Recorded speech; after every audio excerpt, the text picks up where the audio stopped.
والصلاة والسلام علی من لا نبی بعد اما بعد۔ اسلامی بھائیوں، جو شخص قربانی کا ارادہ رکھتا ہو اسے چاہیے کہ ذوالحجہ کا چاند دیکھنے کے بعد اپنی ناخن اور بال کاٹنے سے باز رہے۔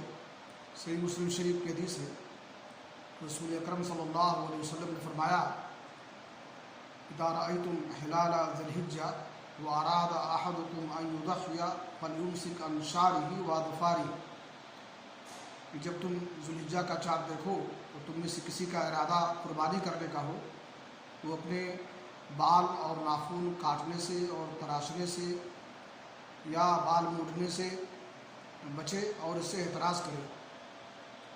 قربانی کرنے والا چونکہ بعض امور میں محرم کے مشابہ ہوتا ہے، اور محرم کے لیے حالت احرام میں بال کاٹنا، ناخن کاٹنا یہ منع ہے، اس لیے قربانی کرنے والے کو بھی منع کر دیا گیا ہے۔